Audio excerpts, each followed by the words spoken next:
The crystal chandeliers of Lou Bernardine cast dancing shadows across Richard Blackwood's confident smile as he leaned back in the burgundy leather booth, his Rolex catching the amber light. Across from him, Victoria Sterling traced the rim of her champagne flute with one perfectly manicured finger, her emerald eyes sparkling with anticipation that had nothing to do with the Dom Perignon. Richard adjusted his Italian silk tie and reached across the white tablecloth to cover Victoria's hand with his own. The restaurant hummed with the quiet conversations of Manhattan's elite, but their corner booth provided the privacy he needed for what came next.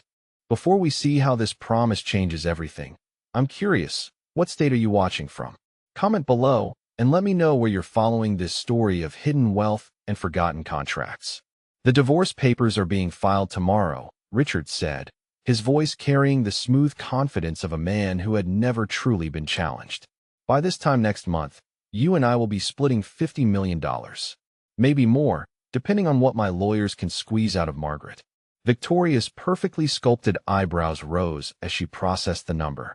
50 million, she repeated, savoring each syllable like the expensive wine. Richard, darling, are you absolutely certain she can't touch any of it? Richard laughed, the sound rich with dismissive amusement. Margaret? That woman has spent 15 years of our marriage playing house and tending to her little garden. She brought nothing to this relationship except her ability to fold napkins and arrange flowers. Everything we have, everything I built, came from my own hands and my own mind.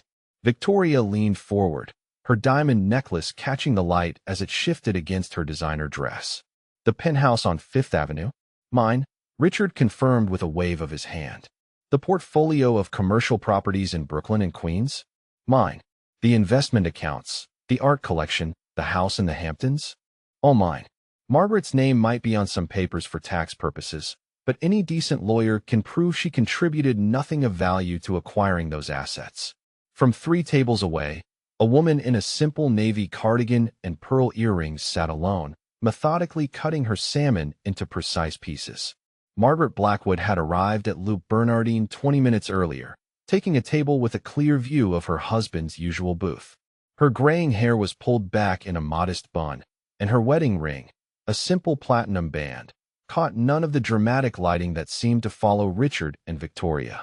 Margaret's iPhone vibrated against the white tablecloth. She glanced at the screen and saw her attorney's name, Eleanor Hastings, displayed in stark black letters. Margaret touched the screen to decline the call, then returned her attention to the conversation happening 30 feet away. Richard was gesturing expansively now, his voice carrying just enough for Margaret to catch fragments of his words over the restaurant's ambient noise. Housewife, she heard him say, followed by contributed nothing and easy victory. Victoria giggled, a sound that reminded Margaret of crystal breaking. So what exactly did she do all these years while you were building an empire? Richard's expression shifted to one of theatrical bewilderment. Honestly, I have no idea. She attended charity functions, I suppose. Smiled pretty for the cameras at business events. Made sure the house looked presentable when I brought clients home. Basic wife duties, nothing that created any actual value. Margaret's fork paused halfway to her mouth. She had indeed attended charity functions, though Richard had never bothered to ask about her role on the boards of 3 major New York foundations. She had smiled for cameras, though he remained unaware that those photographs often appeared in Forbes and Wall Street Journal articles about philanthropic leadership. She had ensured their house looked presentable, though the property itself had been purchased with funds from her family's trust. But darling, Victoria continued, her voice dropping to a conspiratorial whisper, what if she tries to claim half? What if she gets some clever lawyer who argues she deserves more than you're offering? Richard's confidence never wavered. The prenup protects everything that matters. Besides, look at her. Margaret hasn't bought herself a new dress in 5 years. She drives a Honda Civic while I'm in the Maserati. She clips grocery coupons while I'm closing million-dollar deals. What judge is going to look at that woman and believe she contributed anything meaningful to my success? Victoria's laugh tinkled across the restaurant like wind chimes in a hurricane. Oh, Richard, you're absolutely right. I've seen her at those dreadful charity things you drag me to sometimes. She looks like somebody's grandmother, not the wife of a successful businessman. No wonder you needed someone with real sophistication in your life. Margaret's iPhone vibrated again. This time she accepted the call, keeping her voice low as Eleanor's familiar tone filled her ear. "Margaret, we need to discuss the strategy for tomorrow's hearing," Eleanor said without preamble. "I've been reviewing the documents you provided, and there are some significant developments we need to address." "Not here," Margaret murmured, watching as Richard raised his champagne glass in what appeared to be a toast. "I'm gathering intelligence." Richard's voice carried clearly now as the restaurant's noise level dipped during a lull in service. "To our new life together," he announced, his glass clinking against Victoria's. "To leaving behind dead weight and embracing everything we deserve." Victoria beamed at him with the radiant smile of a woman who believed she had just won the lottery. $50 million, she mused aloud. "We could buy that villa in Tuscany you showed me. And the yacht. God, Richard, we could have everything we've ever dreamed of." "Everything and more," Richard agreed, his hand moving to rest on Victoria's thigh beneath the table. "Margaret's lawyer can posture all she wants, but the facts are simple. I earned this money. I made the investments. I built the business relationships. Margaret was just along for the ride, and now the ride is over." Margaret signaled for her check, her movements deliberate and unhurried. Her server, a young man with kind eyes, approached with practiced discretion. "Everything's satisfactory this evening, Mrs. Blackwood?" Margaret looked up, surprised to be recognized. She had eaten at Lou Bernardine perhaps a dozen times over the years, always quietly, always alone while Richard conducted his business meetings and romantic affairs. "Quite satisfactory," she replied softly. "Sometimes you learn exactly what you need to know in the most unexpected places." As Margaret gathered her simple black purse and stood to leave, she caught one final fragment of Richard's conversation. "The best part is," he was saying to Victoria, "she'll never see it coming. Margaret thinks I'm just some guy who got lucky in business. She has no idea how ruthless I can be when I want something. By the time my lawyers finish with her, she'll be grateful for whatever scraps I decide to throw her way." Margaret paused at her table, her hand resting on the back of her chair. Tomorrow's hearing would indeed be educational, though perhaps not in the way Richard anticipated. She had spent 15 years watching him underestimate everyone around him. But tomorrow would be the first time the miscalculation would carry a price he couldn't afford to pay. Margaret's iPhone buzzed once more as she walked toward the restaurant's exit. This time the message was from her family's private banker, confirming that all necessary documentation had been prepared and delivered to Eleanor's office. The trust fund statements, the property deeds, the business incorporation papers that showed exactly where Richard's startup capital had originated 15 years ago. As Margaret stepped into the cool Manhattan evening, she could hear Victoria's delighted laughter echoing through Lou Bernardine's windows. Tomorrow, that laughter would sound very different indeed. The mahogany-paneled courtroom of Manhattan Family Court buzzed with the quiet intensity of serious money-changing hands. Richard Blackwood strode through the heavy oak doors at precisely 9:30, flanked by 3 attorneys from Cromwell, Hayes & Associates, their combined billable hours representing more than most people earned in a year. His charcoal Armani suit had been pressed to perfection, his confidence radiating across the marble floors like heat from a furnace. Victoria Sterling followed 20 steps behind, having chosen a seat in the gallery where she could observe the proceedings while maintaining the pretense of being merely an interested party. Her Chanel suit whispered expensive secrets with every movement, and the diamond tennis bracelet on her wrist caught the morning light streaming through the tall windows. She had spent the previous evening researching luxury real estate in Monaco, her laptop screen filled with oceanfront villas and private yacht slips. Judge Patricia Hoffman entered the courtroom with the measured dignity of someone who had presided over countless battles between the wealthy and entitled. Her black robes seemed to absorb the morning light, creating an aura of absolute authority as she took her position behind the bench. The court reporter's fingers hovered over the stenotype machine, ready to document what Richard expected would be his moment of ultimate victory. Margaret Blackwood sat beside her attorney, Eleanor Hastings, at the plaintiff's table. Margaret wore a simple gray dress that Eleanor had selected from her client's modest wardrobe, her only jewelry the same platinum wedding band she had worn for 15 years. Her hands rested calmly in her lap, showing none of the trembling that Victoria expected to see from a woman about to lose everything she had ever known. Eleanor Hastings appeared to be approaching 70, her silver hair pulled into a practical bun and her reading glasses hanging from a chain around her neck. Her briefcase was old leather, worn at the corners from decades of use, and her legal pad was covered in handwritten notes rather than the sleek tablets favored by Richard's legal team. Victoria allowed herself a small smile as she observed the obvious mismatch between the two legal forces. "Your Honor," began Jonathan Cromwell himself, the firm's senior partner whose reputation preceded him into every courtroom in the city. "We are here today to resolve a straightforward matter of asset division following the breakdown of a 15-year marriage. My client, Richard Blackwood, has built a substantial business empire through his own intelligence, determination, and entrepreneurial vision. The respondent, while certainly entitled to fair compensation for her years as a homemaker, cannot legitimately claim ownership of assets she played no role in creating." Richard straightened in his chair, his expression the picture of wounded dignity. Victoria leaned forward in the gallery, her pulse quickening as the process she had anticipated for months finally began. Cromwell approached the evidence table with theatrical precision. "Your Honor, we have prepared comprehensive documentation of Mr. Blackwood's business achievements. Blackwood Enterprises, incorporated in 2010, has grown from a single commercial property acquisition to a portfolio valued at $47 million. The primary residence on Fifth Avenue, purchased in 2012, is currently appraised at $12.8 million. Investment accounts with Morgan Stanley contain approximately $15 million in diversified holdings." Victoria's mental calculator was working overtime, her excitement building with each figure Cromwell announced. The numbers were even better than Richard had promised at dinner. She imagined herself signing papers for the Tuscan villa, her new name already practiced in flowing script across legal documents.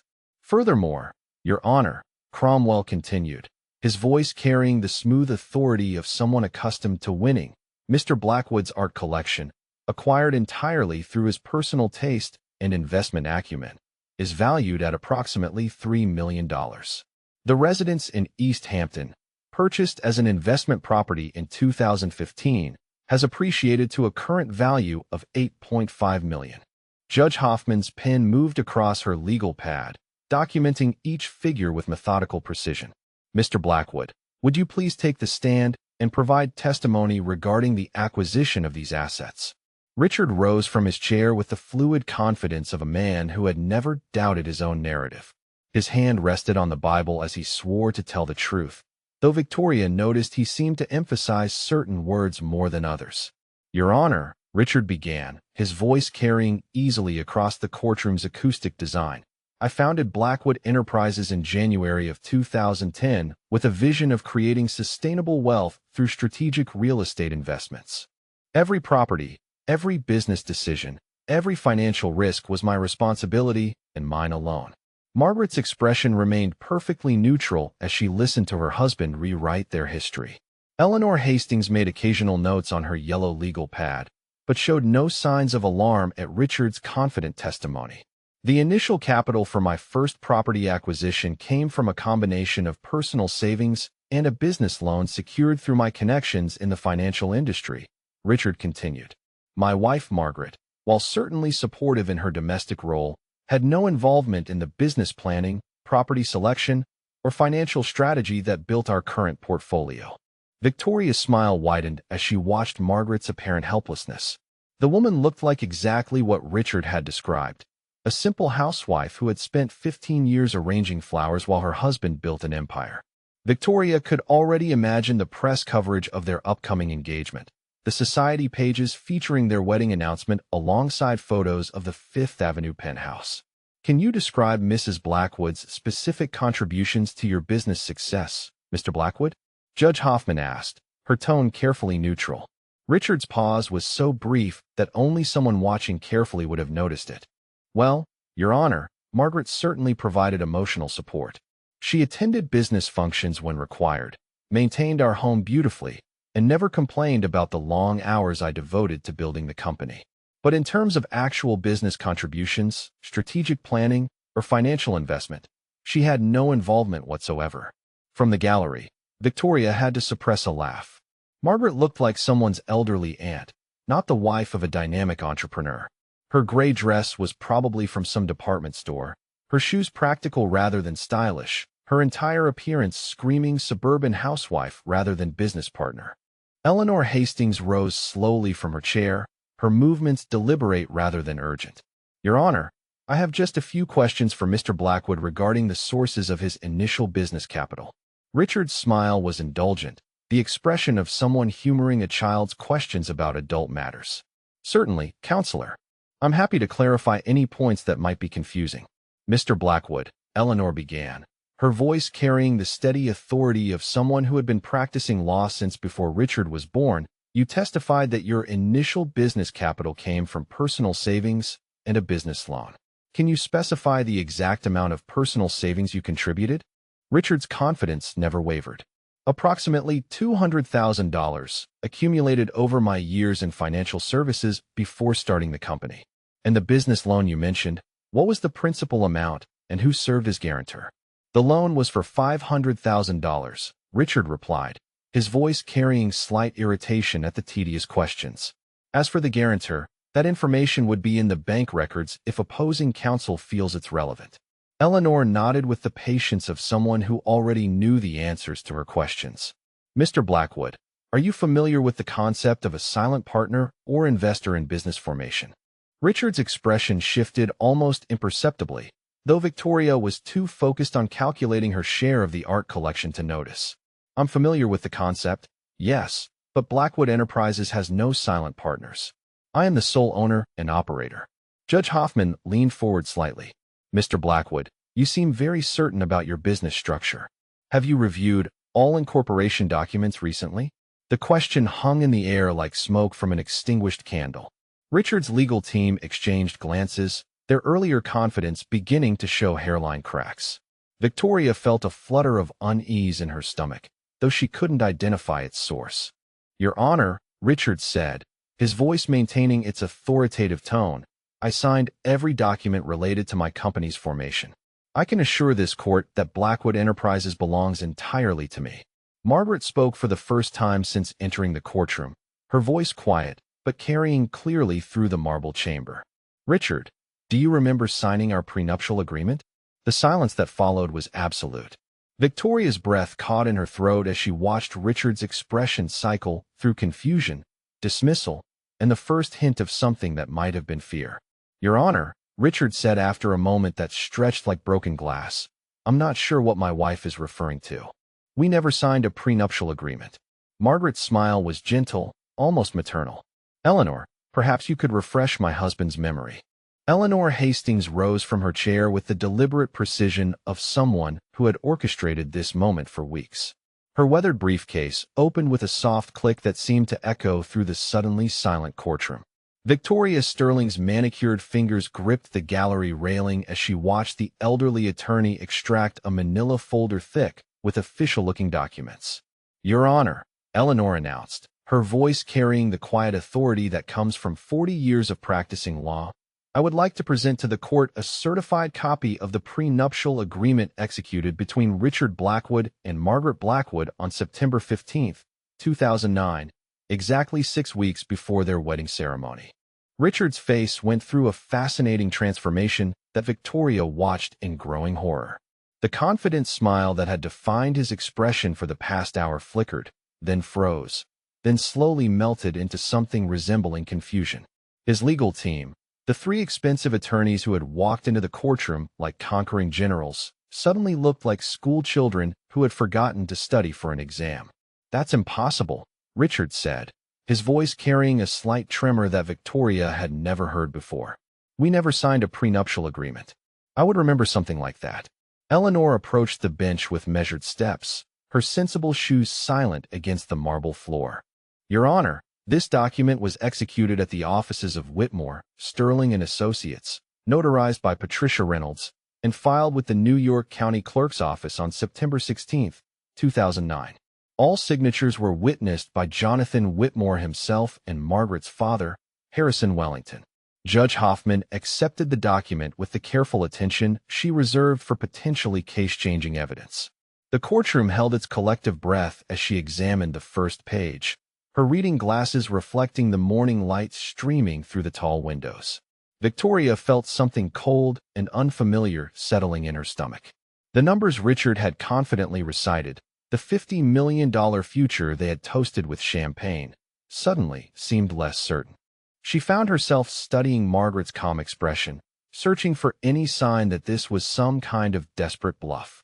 "Mr. Cromwell," Judge Hoffman said, addressing Richard's lead attorney, "were you aware of the existence of this prenuptial agreement when you prepared your client's testimony?" Jonathan Cromwell's reputation for unflappable courtroom presence was being tested in real time. "Your Honor, my client assured me that no prenuptial agreement existed. We conducted our preparation based on that understanding." Richard leaned forward in his chair, his hands clasped so tightly that his knuckles had gone white. "Judge, I'm telling you, we never signed any prenuptial agreement. If such a document exists, it's either fraudulent or it was signed under circumstances I don't recall." Eleanor's smile was patient, almost grandmotherly. "Mr. Blackwood, perhaps I can help refresh your memory. The document was signed in Mr. Whitmore's conference room on the 40th floor of the Chrysler Building. You wore a navy blue suit, Margaret wore a cream-colored dress, and you both arrived approximately 20 minutes late because of traffic on the FDR Drive." Victoria watched in fascination as Richard's expression shifted again, this time towards something that might have been recognition struggling against willful denial. The specific details Eleanor provided had a ring of authenticity that was becoming impossible to dismiss. "The signing took place on a Tuesday afternoon," Eleanor continued, her voice never losing its gentle authority. "Margaret's father had flown in from Boston specifically for the occasion. You made a joke about prenups being bad luck, but ultimately agreed that protecting both parties' family assets was simply good business practice." "That's not," Richard began, then stopped. His legal team was frantically passing notes among themselves, their earlier confidence evaporating like morning fog. Victoria felt her carefully constructed future beginning to crack around the edges. "Your Honor," Eleanor said, approaching the witness stand where Richard still sat, "may I read the relevant portions of the agreement aloud for the court's consideration?" Judge Hoffman nodded. "Please proceed, Counselor." Eleanor opened the document to a page marked with a yellow sticky note. Article 3, Section A states, and I quote, "Richard Blackwood hereby acknowledges and agrees that any assets brought to the marriage by Margaret Wellington, including but not limited to trust funds, family property, investment accounts, and business interests, shall remain the sole and separate property of Margaret Wellington Blackwood throughout the duration of the marriage and in the event of dissolution thereof." Victoria's breath caught in her throat. Trust funds? Family property? Margaret looked like someone who shopped at outlet malls, not someone with family money. This had to be some kind of mistake.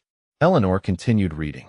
Section B states, "Richard Blackwood further waives any and all claims to assets purchased, acquired, or developed using funds originating from Margaret Wellington's family trust or related financial instruments, regardless of whose name appears on titles, deeds, or other ownership documents." The color was draining from Richard's face with each word Eleanor spoke. Victoria could see his hands trembling slightly as the implications of the language began to penetrate his shock.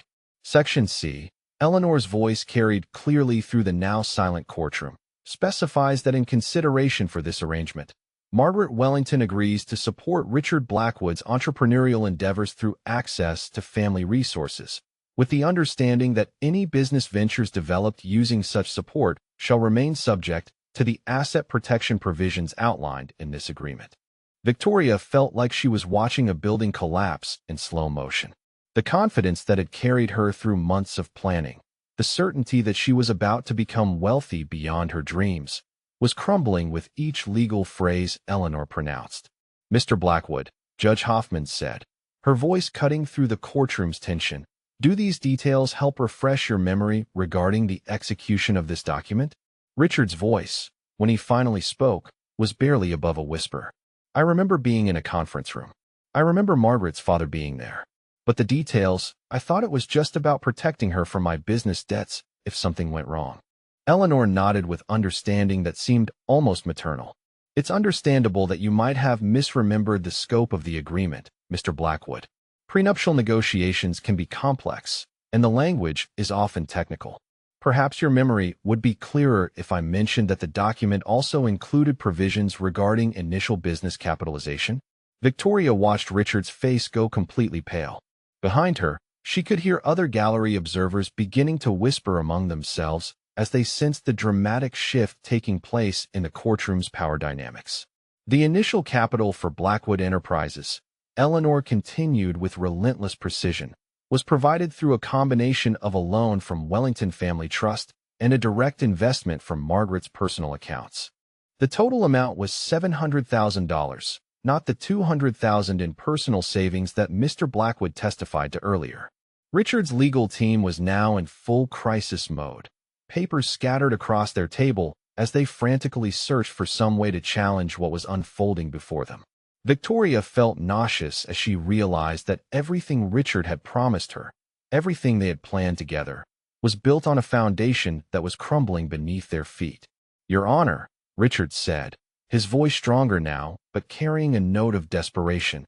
"Even if this document is legitimate, it doesn't change the fact that I built Blackwood Enterprises through my own efforts. Whatever initial funding might have come from Margaret's family, I transformed it into something much larger through my own work and vision." Eleanor's smile was gentle but inexorable.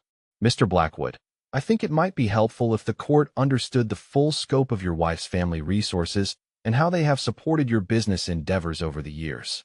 With your Honor's permission, I would like to present additional documentation that will clarify the true financial picture of this marriage." Judge Hoffman leaned back in her chair, her expression suggesting someone who had seen enough divorce cases to recognize when a case was about to take a dramatic turn. "Please proceed, Miss Hastings. I think we all need to understand exactly what assets we're dealing with here." Victoria felt the last of her confidence drain away as she watched Margaret reach into her simple black purse and extract a folder that looked far thicker than anything a suburban housewife should possess. For the first time since this nightmare had begun, Margaret looked directly at Richard, and Victoria saw something in those calm gray eyes that made her blood run cold. Margaret's voice was quiet but clear when she finally spoke. "Richard, darling, perhaps it's time you learned exactly who you married 15 years ago." Eleanor Hastings accepted the thick folder from Margaret with the reverence of someone handling precious artifacts. The courtroom had fallen into a silence so complete that Victoria could hear her own heartbeat thundering in her ears. Richard sat frozen in the witness chair, his earlier confidence replaced by something resembling dawning horror. "Your Honor," Eleanor began, her voice carrying the weight of revelations that would reshape everything the court had heard that morning. "I present to the court documentation of the Wellington Family Trust, established in 1887 and currently valued at approximately $230 million. The number hit the courtroom like a physical blow. Victoria felt the air leave her lungs in a rush that left her dizzy. $230 million. The figure was so large it seemed abstract, impossible, like something from a movie rather than the quiet gray woman sitting 30 feet away. Judge Hoffman's eyebrows rose slightly, the first crack in her professional composure. "Ms. Hastings, are you stating that Mrs. Blackwood is the beneficiary of a trust fund worth over $200 million? Eleanor nodded with calm precision. "Margaret Wellington Blackwood is the primary beneficiary and current trustee of the Wellington Family Trust, Your Honor. The trust was founded by her great-great-grandfather, Cornelius Wellington, who made his fortune in shipping and railroad investments during the Gilded Age." Richard's mouth opened and closed silently, like a fish gasping for air. Victoria watched his face cycle through disbelief, recognition, and something approaching panic. The woman he had dismissed as a simple housewife, the wife he had mocked to his mistress over champagne, possessed wealth that dwarfed his own business empire by a factor of 5. "The trust documentation," Eleanor continued, extracting a leather-bound portfolio from Margaret's folder, "shows regular distributions to Margaret of approximately $15 million annually, with additional funds available for major expenditures upon trustee approval. Margaret has served as the trust's managing director since her father's death in 2018. Victoria felt like she was drowning in numbers that rewrote everything she thought she understood about her life for the past 3 years. $15 million annually was more than Richard's entire business was worth. The woman Victoria had pitted for her simple clothes and modest demeanor controlled wealth that made Richard's success look like pocket change. Furthermore, Eleanor said, producing a stack of bank statements bound with a blue ribbon. These monthly statements from Wellington Private Banking show Margaret's personal accounts, separate from the trust, containing approximately $47 million in liquid assets. The irony was not lost on anyone in the courtroom. Richard had spent the morning boasting about his $47 million business empire, never realizing his wife possessed that amount in her personal checking accounts. Your Honor, Eleanor continued, her voice never wavering from its measured cadence. I would also like to present property deeds showing the true ownership of several assets that Mr. Blackwood claimed as his own achievements. Judge Hoffman gestured for Eleanor to proceed, though her expression suggested someone bracing for additional surprises. The residence at 847 Fifth Avenue, which Mr. Blackwood testified was purchased through his business acumen, was actually acquired by Wellington Family Trust in 2012 for $12.8 million. The deed shows Margaret Wellington Blackwood as the sole owner, with Richard listed as an authorized resident. Victoria's vision blurred as she processed the implications. The penthouse where she had imagined hosting dinner parties as Richard's wife belonged entirely to Margaret. Every intimate evening she had spent there, every plan she had made for redecorating after the divorce, had been built on a foundation of complete misunderstanding. The property in East Hampton, Eleanor continued relentlessly, was purchased by the trust in 2015 for $6.2 million. Current appraisal values it at $8.5 million, representing appreciation on an asset owned entirely by Mrs. Blackwood. Richard finally found his voice, though it came out as a strangled whisper. Margaret, I don't understand. Why didn't you ever tell me about any of this?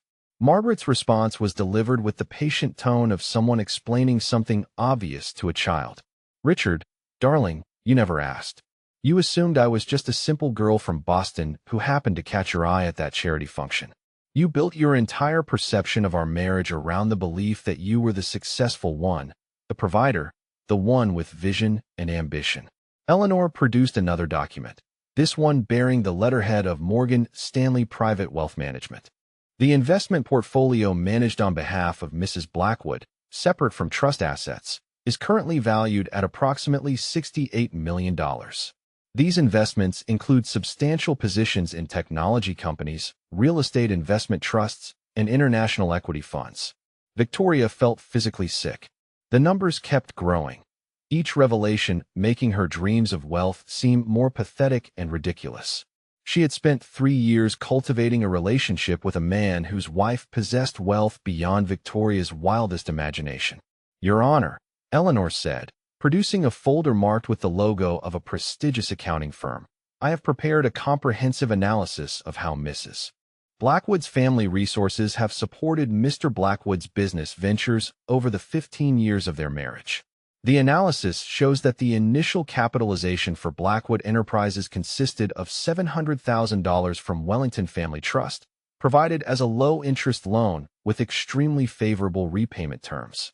Additionally, the trust served as guarantor for approximately $4.2 million in commercial loans that enabled Mr. Blackwood's property acquisitions.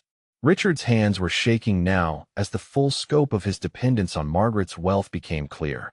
Every success he had claimed as his own, every business triumph he had used to justify his sense of superiority, had been built on a foundation of money that belonged to the woman he had spent years dismissing and belittling.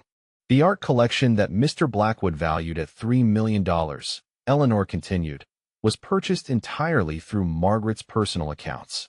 The receipts, which I have here, show payments from Wellington Private Banking for works by Picasso, Monet, and Rothko, among others. Victoria realized she was crying, though she couldn't remember when the tears had started. The beautiful life she had imagined, the sophisticated world she thought she was entering, had been nothing more than elaborate fantasy built on lies and misunderstanding. Eleanor's voice grew stronger as she delivered the final devastating blow. Perhaps most significantly, Your Honor, the business loan guarantees provided by Wellington Family Trust include personal liability clauses. If Mr. Blackwood defaults on any of the outstanding commercial debt tied to his business properties, Mrs. Blackwood becomes personally responsible for approximately $15 million in loan obligations. Judge Hoffman leaned forward, her expression grave. Ms. Hastings, are you saying that Mrs. Blackwood is essentially a co-signer on her husband's business debts? Eleanor nodded solemnly. More than that, Your Honor. The trust documentation shows that Mrs. Blackwood has already made payments totaling $2.7 million to cover shortfalls in Mr. Blackwood's business loan obligations over the past 5 years. The courtroom erupted in whispers as the gallery observers processed what they were hearing. Richard Blackwood, the confident businessman who had walked into court that morning expecting to divide $50 million with his mistress, was revealed to be completely financially dependent on the wife he had planned to discard. Richard's voice, when he finally spoke, was barely audible. Margaret, I never knew. I thought the business loans were based on my credit, my collateral.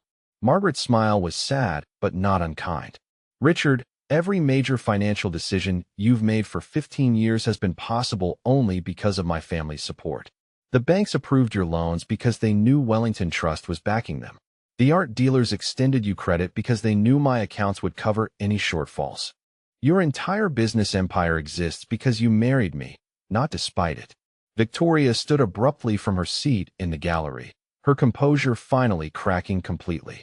She stumbled toward the courtroom exit, her dreams of wealth and status collapsing around her like a house of cards in a hurricane. Behind her, she could hear Richard's voice rising in desperation as he tried to salvage something from the ruins of his arrogance. But Margaret's voice cut through the chaos with quiet authority. Your Honor, there is one more document I believe the court should see before we proceed further. Eleanor, would you please show them the codicil my father added to the prenuptial agreement just 3 months before he died? The silence that followed was absolute, broken only by the sound of Victoria's heels echoing down the marble corridor as she fled from the courthouse, leaving behind the wreckage of everything she had believed about wealth, power, and the quiet woman who had just revealed herself to be one of the most formidable people in the room.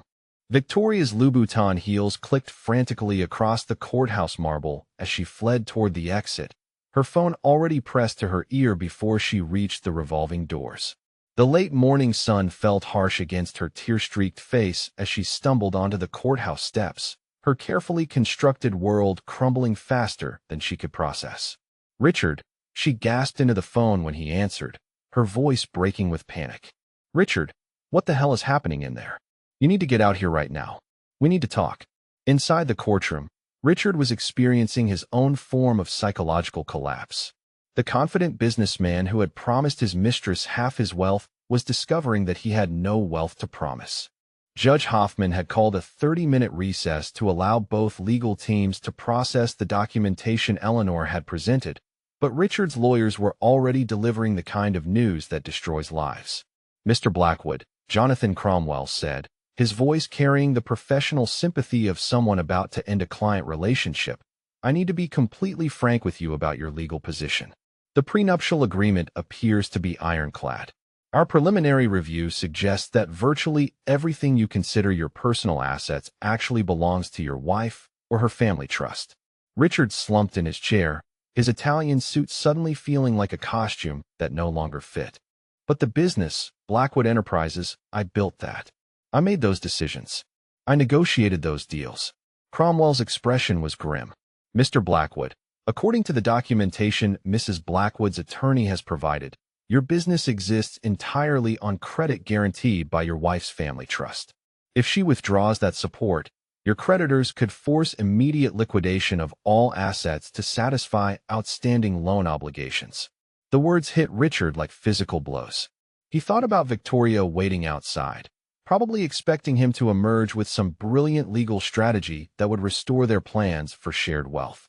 Instead, he was learning that he owned essentially nothing except the clothes on his back and whatever remained in his personal checking account. Richard excused himself from his legal team and stepped into the hallway, where Victoria was pacing like a caged animal. Her earlier composed sophistication had been replaced by raw desperation that made her look years older and far less attractive than the woman he had fallen in love with.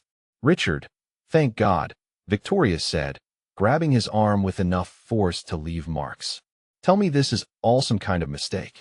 Tell me your lawyers have a plan to fight this insanity. Richard's face told her everything she needed to know before he spoke a word. His confident smile was gone, replaced by the hollow expression of a man who had just discovered his entire life was built on foundations that belonged to someone else. Victoria, I need you to understand something, Richard began, his voice barely steady. The prenup is real.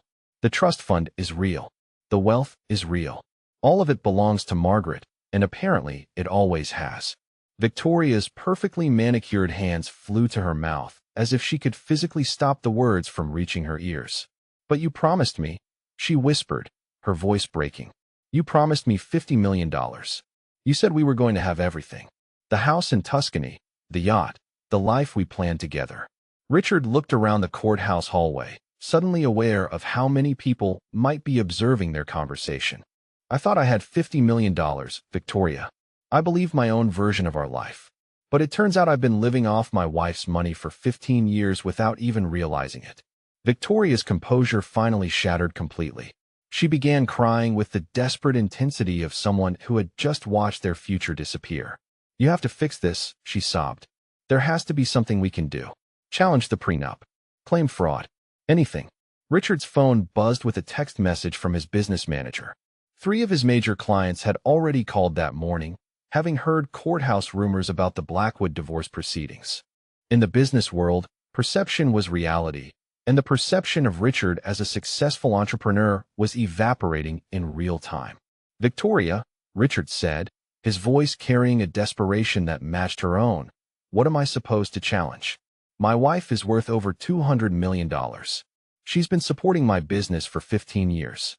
Every success I thought I had earned was actually her money making more money. Victoria's tears were ruining her makeup, creating dark streaks down her cheeks that made her look like a tragic actress in the final act of a doomed play. But the penthouse, she said, grasping for any remaining hope. You live there. You've lived there for years. That has to count for something. Richard laughed, but the sound was bitter and hollow. The penthouse belongs to her family trust. I'm listed as an authorized resident, like a house guest who's been staying too long. She could have me removed tomorrow if she wanted to. Inside the courtroom, Eleanor Hastings was presenting additional documentation to Judge Hoffman that would make Richard's situation even more precarious. The codicil to the prenuptial agreement, added by Margaret's father 3 months before his death, included provisions for financial support termination in cases of marital infidelity or abandonment. Victoria's phone began ringing with calls from her own friends, society women who had heard rumors about the courthouse drama and were calling for gossip. She declined each call, unable to face the humiliation of explaining how completely wrong she had been about Richard's wealth and status. Richard, we have to go back in there and fight, Victoria said, her voice taking on the desperate edge of someone drowning. You can't just let her take everything. There has to be some way to prove you contributed to building that wealth. Richard's expression was that of a man who had been forced to confront the truth about himself. Victoria, I'm starting to remember things I should have paid attention to years ago. The way bank officers treated Margaret when she came to meetings. The way business contacts always seemed more interested in talking to her than to me. The way every major deal I thought I was negotiating seemed to close after she made a phone call. Victoria realized that people were staring at them, courthouse employees and other divorce litigants who had recognized them from the morning's proceedings. The humiliation was becoming public, which made everything infinitely worse. What about your lawyers? Victoria asked desperately. Surely they can find some loophole, some technicality that invalidates the prenup. Richard shook his head slowly. Victoria, my lawyers are preparing to withdraw from the case. They're concerned about potential malpractice claims if they continue representing me when I clearly can't afford their fees. It turns out that Margaret has been paying their retainer through one of her accounts. The revelation hit Victoria like a final, devastating blow. Even Richard's legal representation existed only because his wife was funding it. The man she had planned to marry, the successful businessman whose wealth she had counted on for her future security, was revealed to be completely dependent on the woman he had planned to discard. Victoria's voice became shrill with panic. Then what happens to us, Richard? What happens to everything we planned? The wedding, the lifestyle, the future we talked about? Richard looked at her with something approaching pity. Victoria, I'm about to walk back into that courtroom and discover that I own essentially nothing. My business is mortgaged against loans guaranteed by my wife's family money. My art collection was purchased with her accounts. My homes belong to her trust. Even my reputation in the business community was built on credit that belonged to someone else. Victoria felt the last of her hope drain away as she realized the full implications of what Richard was telling her. She had spent 3 years cultivating a relationship with a man whose wealth was entirely illusory. Every expensive dinner, every luxury vacation, every promise of future security had been funded by the wife he had dismissed as irrelevant.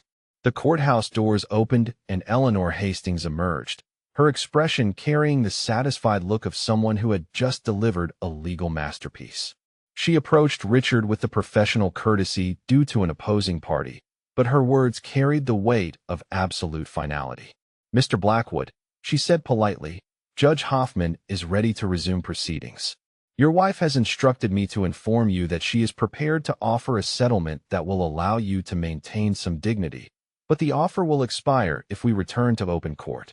Victoria grabbed Richard's arm with desperate intensity. "Take whatever she's offering," she hissed. "We can rebuild. We can start over somewhere else."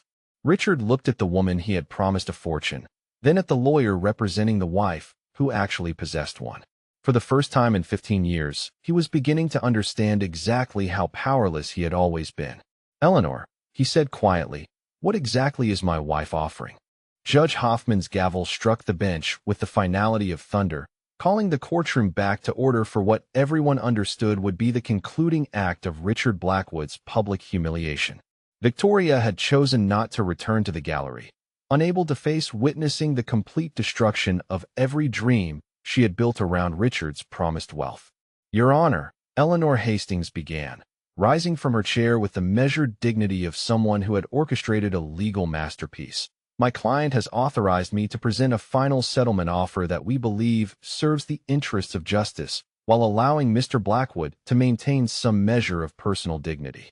Richard sat at the defendant's table like a man attending his own funeral, his expensive suit now seeming like a costume he had borrowed for a role he no longer understood. His legal team had been reduced to a single attorney, the others having quietly withdrawn when it became clear their client couldn't afford their continued representation. "Mrs. Blackwood is prepared to allow Mr. Blackwood to retain ownership of his personal vehicle, a 2021 Maserati currently valued at approximately $120,000, Eleanor announced. "Additionally, she will permit him to keep the contents of his personal checking account, which currently contains approximately $47,000. The numbers landed in the silent courtroom like stones dropping into still water. Richard, who had walked into court that morning expecting to divide $50 million, was being offered less than $200,000 total. It was more money than many people possessed, but it represented a complete reversal of everything he had believed about his life and status. Furthermore, Eleanor continued, "Mrs. Blackwood will provide Mr. Blackwood with a severance payment of $500,000 to be paid in monthly installments over 5 years, provided he agrees to certain conditions regarding his conduct going forward." Judge Hoffman leaned forward with the attention of someone witnessing legal artistry. "What conditions, Miss Hastings?" Eleanor consulted her notes with precise attention to detail. "Mr. Blackwood must agree to vacate the Fifth Avenue residence within 30 days. He must transfer all business interests in Blackwood Enterprises to Mrs. Blackwood, who will assume responsibility for all outstanding loan obligations. He must also agree to a comprehensive non-disclosure agreement regarding the financial details of their marriage." Richard's voice came out as barely a whisper. "And if I don't accept these terms?" Eleanor's expression remained professionally neutral, but her words carried the weight of absolute consequences. "Then Mrs. Blackwood will exercise her rights under the prenuptial agreement and demand immediate satisfaction of all loan guarantees provided by Wellington Family Trust. Your creditors would be notified that their guarantees are withdrawn, and they would likely demand immediate full payment of approximately $15 million in outstanding business debt." The mathematics of destruction were elegant in their simplicity. Richard could accept Margaret's generous offer and retain some dignity and financial stability, or he could fight and lose everything, including his freedom from bankruptcy proceedings that would leave him with nothing. Judge Hoffman reviewed the settlement documents with the thoroughness that such momentous decisions deserved. Mr. Blackwood, do you understand the terms being offered and the consequences of rejecting them? Richard looked across the courtroom at Margaret, who sat with the same calm dignity she had maintained throughout the proceedings. Her simple gray dress and modest jewelry no longer seemed like signs of suburban simplicity, but rather the confident understatement of someone who possessed wealth so vast that displays of ostentation were unnecessary. "I understand, Your Honor," Richard said, his voice carrying the hollow tone of complete defeat. "I accept my wife's terms." Eleanor presented the settlement agreement for signatures, the document representing the legal formalization of Richard's fall from imagined wealth to actual dependence on his wife's mercy. As he signed his name to papers that dissolved his business empire and reduced him to the status of a monthly allowance recipient, Richard finally understood the magnitude of his 15-year misunderstanding about the nature of his marriage. Judge Hoffman signed the final decree with the ceremonial flourish that marked the end of the Blackwood marriage and the beginning of Richard's education in humility. The prenuptial agreement is hereby upheld in its entirety. The settlement terms are accepted by both parties. This court finds that Mrs. Blackwood retains full ownership of all assets detailed in the Wellington Family Trust documentation. Outside the courthouse, Richard found Victoria waiting by his Maserati, her face a mask of desperate hope that died as soon as she saw his expression. The confident man who had promised her a $50 million future was gone, replaced by someone who looked like he had aged a decade in a single morning. "Tell me you found a way to fight this," Victoria said, though her voice already carried the knowledge that no such miracle had occurred. Richard handed her the settlement documents with the weary resignation of someone surrendering the last of his illusions. "I'm keeping the car and about $40,000 in cash. Margaret is giving me $500,000 over 5 years, which works out to about $8,000 a month before taxes."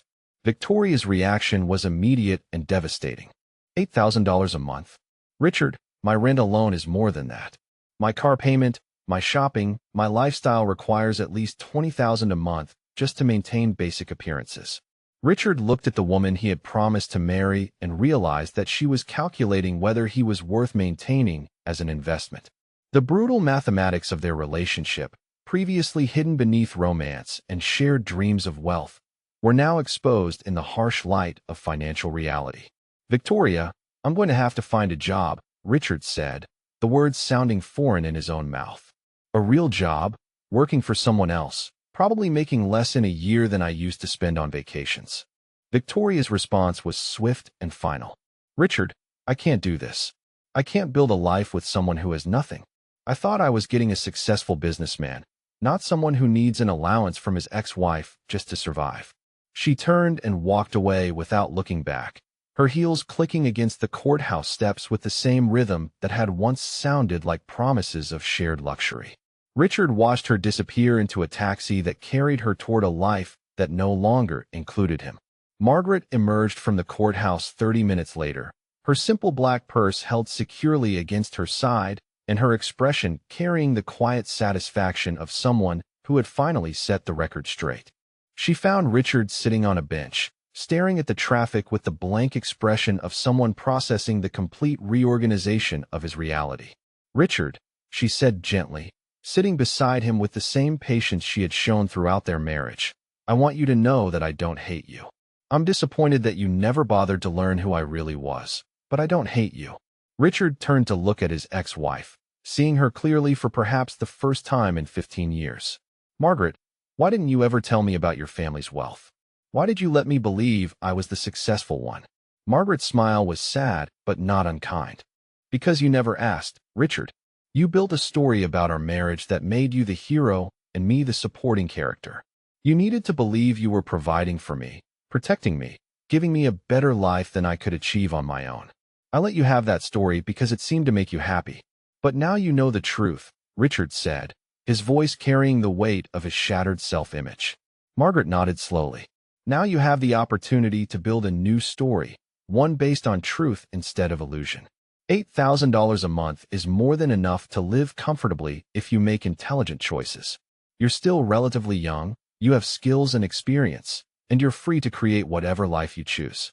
Richard watched Margaret walk toward a black Mercedes that had been waiting at the curb, driven by a uniformed chauffeur who treated her with the deference due to genuine wealth.